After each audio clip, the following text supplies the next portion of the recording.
बिस्मिल्लाहिर्रहमानिर्रहीम। अस्सलाम वालेकुम। कैसे हैं आप सब? मैं हूं आपकी टीचर मलिहा यास्मीन और हम पढ़ने जा रहे हैं बीलीफ नंबर 26। सबसे पहले इसका ब्रीजिंग को देख लीजिए कि आपने अपनी इसको करेक्टली सॉल्व कर लिया है। आंसर्स को वेरीफाई कर लीजिए। और लर्निंग आउटकम है हमारा अडेप्टेशंस के बारे में कि प्लांट्स, जो हमने पहले पढ़ा था कि प्लांट्स और एनिमल्स रिस्पॉन्ड करते हैं अपने एनवायरनमेंट में होने वाली चेंजेस को, और इन चेंजेस के मुताबिक खुद को अडेप्ट कैसे करते हैं, इन चेंजेस को एडजस्ट कैसे करते हैं, अपने लिए पॉजिटिव कैसे बनाते हैं, वो हम देखते हैं। चलिए, सबसे पहले तो ये पता होना चाहिए हमें कि अडेप्टेशन होती क्या है। Plants and animals live in different homes. ठीक है, हमने हैबिटेट्स पढ़े थे। यहाँ होम का मतलब है हैबिटेट। डिफरेंट हैबिटेट्स में रहते हैं, कुछ डेजर्ट्स में रहते हैं, कुछ पोलर रीजन में रहते हैं, कुछ सवानास में रहते हैं। तो इन डिफरेंट हैबिटेट में एक चीज़ जो इनको डिफ्रेंशिएट करती है वो है टेम्परेचर। कुछ हैबिटेट्स बहुत गर्म हैं जबकि कुछ हैबिटेट्स बहुत ठंडे होते हैं, जैसे आर्कटिक रीजन के हैबिटेट्स। तो हर तरह के हैबिटेट में की कुछ रिक्वायरमेंट्स हैं। जहाँ टेम्परेचर बहुत ज़्यादा है जैसा कि डेजर्ट, तो वहाँ रहने वाले एनिमल्स के लिए सबसे बड़ा थ्रेट हीट को एकोमोडेट करना, एडजस्ट करना है। और जहाँ टेम्परेचर बहुत कम है यानी आर्कटिक रीजन में, वहाँ के एनिमल्स के लिए सबसे बड़ा थ्रेट अपने आप को सर्दी से बचाना है।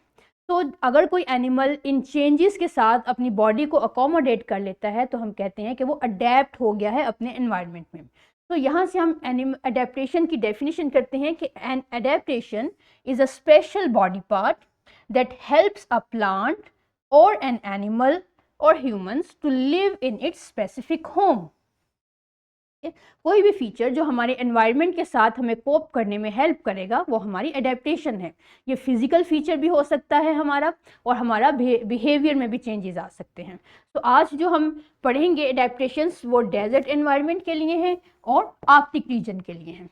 तो डेजर्ट में हमें सबसे पहले थ्रेट क्या है कि डेजर्ट एनवायरनमेंट बहुत गर्म है डे टाइम में और ड्राई है। ड्राई का क्या मतलब है कि यहाँ पे वाटर अवेलेबल नहीं है हमारे पास ज़्यादा, और जो विंड्स हैं वो बहुत ड्राई और हार्श हैं।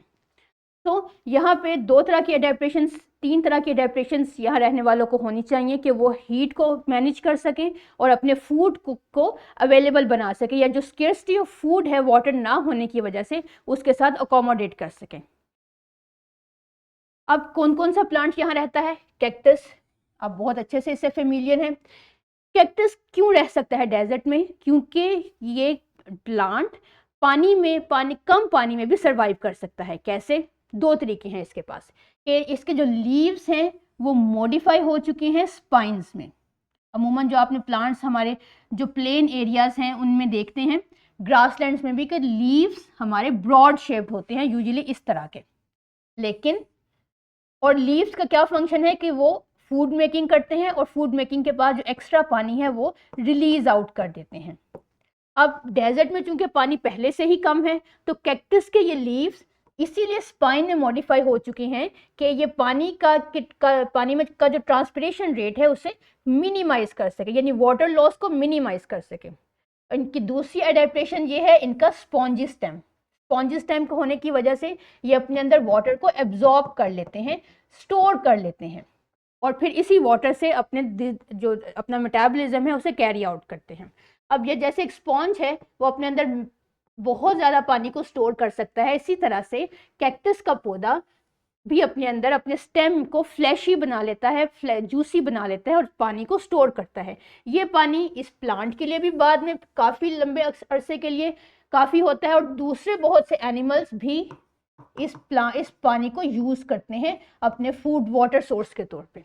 इसके अलावा जो कैक्टस की तीसरी अडेप्टेशन है वो है इसका लॉन्ग रूट होना, wide root system. Long roots हैं। लॉन्ग रूट्स होने का मतलब ये है कि वो दूर तक पानी की तलाश में ग्रो करती हैं ताकि उन्हें जहाँ से भी पानी मिले वो फ़ौरन से उसको अपने अंदर एब्जॉर्ब करें और अपने स्टेम में स्टोर कर लें। सो ये वो अडेप्टेशंस हैं जो कैक्टस को एनेबल करती हैं डेजर्ट में सर्वाइव करने के। कैक्टस की एक एग्जांपल, लोकल एग्जांपल जो अमूमन हमारे घरों में भी फ्रीक्वेंटली ग्रो करता है वो है एलोवेरा। अगर आप एलोवेरा का स्टेम दरमियान से कट डाउन करें तो आप देखेंगे कि उसमें से एक जूसी सा वाटरी मटेरियल निकलता है। ये वो स्टोर्ड वाटर है जो कैक्टस ने या एलोवेरा ने अपने लीव्स में, अपने स्टेम में स्टोर किया है। Next comes camel. Camel is another animal that organism that survive in desert. कैसे? अब कैमल को जिस तरह के थ्रेट्स का सामना है वो तो है रेत। रेत में कैसे, हम अमूमन रेत में हमारी आंखों में कुछ चला जाए तो हम काफ़ी वक्त के लिए देखने के काबिल नहीं रहते, लेकिन कैमल क्या करता है, कैमल को अल्लाह ताला ने लॉन्ग आई लैशेज दी हैं। These long eye lashes keep the sand out of the eyes.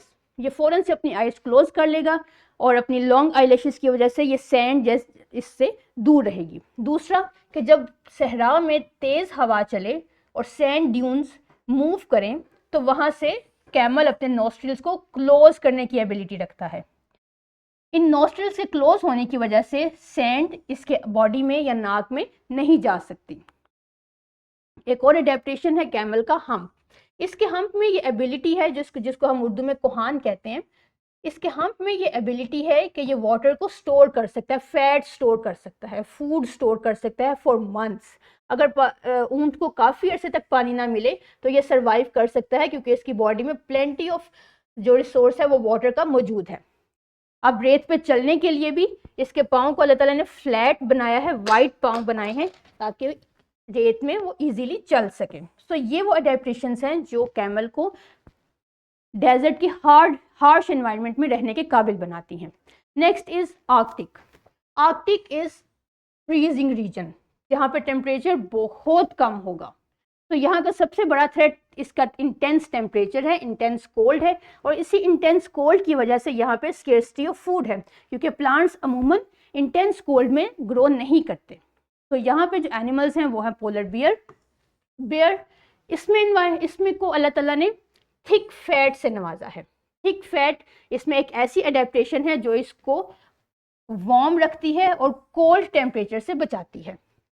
इसके अलावा इसकी वाइट फर भी इसको इसके प्रेडेटर से बचाने में हेल्प करती है और इसको प्रे करने में, अपने प्रे को हंट करने में भी मदद देती है क्योंकि ये इसका और जो आइस है पोलर रीजन की वो बिल्कुल एक जैसा है।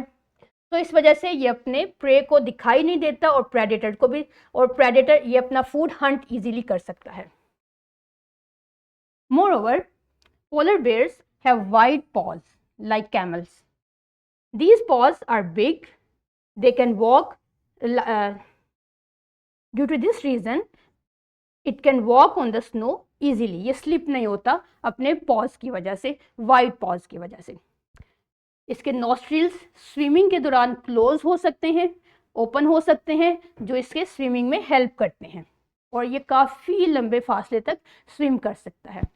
तो ये वो अब आपको कॉन्सेप्ट क्लियर होगा एडेप्टेशंस का कि एडेप्टेशंस बॉडी फीचर्स हैं और समटाइम्स बिहेवियर फीचर्स भी हैं जो एनिमल्स को एनेबल करती हैं अपने एनवायरनमेंट में रहने के लिए।